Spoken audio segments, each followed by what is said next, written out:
Sjávarútvegur hefur verið hornsteinn bættra lífskjara Íslendinga síðustu áratugi. Greinin stendur undir fjórðungi útflutnings þjóðarbúsins og í fremsta flokki í heiminum þegar kemur að sjálfbærri og hagkvæmri nýtingu auðlindarinnar.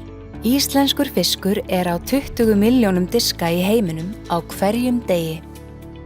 Íslendingar neyta að meðaltali næst mest af fiski í heiminum. Ef þeim 85 milljónum þorska sem við veiðum á ári væri raðað í röð, næðu þeir í kringum hnöttinn og vel það. Ísland nýtir 80% af fiskinum en aðrar þjóðir innan við 50%. Sjávarafurðir að verða að lyfjum, heilsuvörum og snyrtivörum í sjávarklassanum. Eru útgerðarmenn apótekarar framtíðarinnar?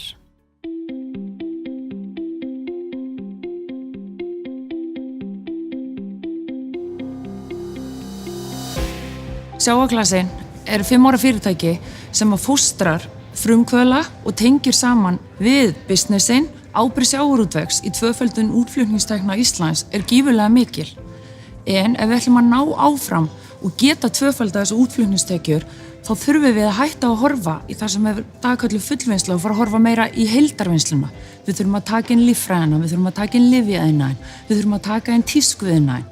Kollandi fyrirtæki með þá sýn að nýta 100% til dæmis þorskinn. Maður farin að sjá fyrirtæki eins og okkar Gotland að vinna með sjávarútvegsfyrirtækjum. Maður að sjá fyrirtæki eins og Keresis og Íslandsfirði að vinna náið með sjávarútvegsfyrirtækjum þar. Maður að sjá Prímex og Sigluferði. Þetta allt linkað saman og síðan höfum við ákveðna þekkingu bæði inn í háskólanum, þekkingu inn í eins og Matís. Þetta þurfum við alltaf að nýta okkur. Við þurfum að ná í alla þá sem hafa þekkingu, draga á borðinu og vinna saman í að finna eitthvað til að hámarka verðmæti. Við erum stærsta fyrirtæki á Íslandi innan íslenska lögsögu og við gerum út 9 skip og erum með starfsemi í Reykjavík, á Akranesi og á Vopnafirði. Og samtals 900 starfsmenn hjá fyrirtækjum. Það skemmtilega við þessa áskorun núna fyrir sjávarútveginn.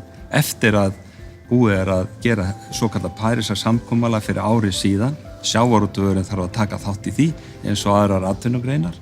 En það skemmtilega að sjávarútvegurinn búinn miðað við árið 1990 að ná niður útblæstri 30–40%.